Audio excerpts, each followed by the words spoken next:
around the world. India defeated New Zealand by 44 runs on Sunday in a low-scoring match at the Dubai International Cricket Stadium, securing the top spot in Group A of the ICC Champions Trophy 2025. This victory sets up a semi-final clash against Australia today. In his milestone 300th ODI match, Virat Kohli was dismissed for just 11 runs during the Champions Trophy 2025 Group A match against New Zealand in Dubai on Sunday. Virat looked in good form, but a stunning 100 catch by Glenn Phillips of Matt Henry's delivery ended Kohli's innings prematurely, leaving his fans in dismay. Australian captain Steve Smith have successfully led Australia to the ICC Champions Trophy 2025 semi-finals.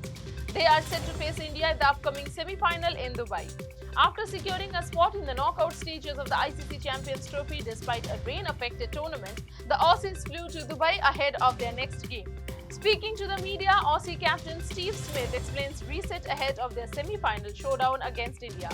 "We guessed right," he stated regarding their travel to Dubai a couple of days ahead of their next game without waiting for the outcome of the match between India and New Zealand. If their game plan had backfired and New Zealand had won the match against India, the Aussies would have been forced to fly back to Pakistan days later. India has been playing all its matches only in Dubai and not in the host nation, Pakistan, due to political tension. India is actively participating in significant trade discussions with the US, European Union and the UK. Commerce and Industry Minister Piyush Goyal is in the US to initiate bilateral trade talks, while negotiations with the UK and EU aim to establish substantial free trade agreements, potentially lowering tariffs and benefiting Indian consumers.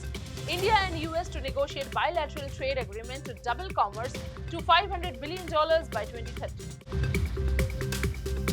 After an explosive confrontation with Ukraine's President Zelensky at the White House on Friday, US President Donald Trump has ordered a pause of all military aid to Ukraine.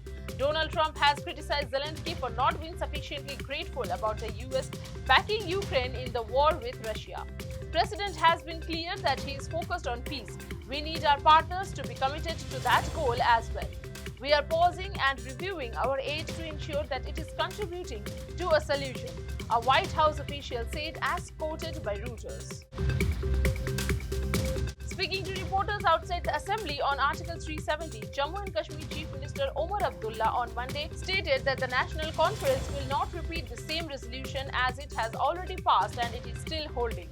"We bought a resolution and a House passed it with majority. The National Conference will not repeat what is already done," he said. He further stated that the central government has not rejected a resolution on Article 370 as it was passed by the Assembly in its first Assembly session on November 6, 2024.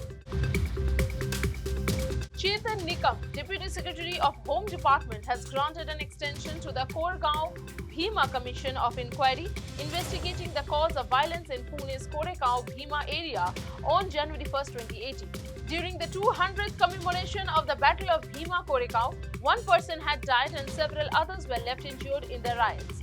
The extension will be in effect until May 31, 2025. The rescue operations for the Sri Sailam Left Bank Canal project in Telangana is nearing its conclusion as rescue agencies are gearing up for the final push. 8 workers have been trapped over the past 10 days in the tunnel despite a massive collaboration of over 12 agencies across the country setting up camp at the tunnel. Lack of oxygen, extreme humidity and broken conveyor belt hinder final stages of rescue operations. A portion of the SLBC tunnel near Domalapenta collapsed in the morning of February 22nd. Hyderabad police escorted activist Medha Patkar away from her friend's home amid concerns of the Musi River project. Denying any connection to the river project's impact on 15,000 families, the Hyderabad police cited Medha Patkar's safety to explain their action on Monday. The 70-year-old environmentalist known for leading the Narmada Bachao Andolan in Gujarat made a quiet visit to fellow activist home in the morning. The police asked Patkar to leave the locality, apparently sensing potential tension in the event of her visiting the stretch of the Musi River where people are being relocated as part of the rejuvenation project similar to the Sabarmati project in Gujarat. G. Shyamsundar, Assistant Commissioner of Police or Malkpet, told media that the activist was sent back keeping the law and order situation in mind. Telangana has made Telugu compulsory in schools across boards, including CBSE, ICSE, and International Baccalaureate. The new order will be applicable from academic year 2025-26 for Class 9 students. For Class 10 students, it will apply from the academic year 2026-27. This follows a government order issued by the State School Education Department on February 20th. That's all for today. Stay connected for more updates. Thank you.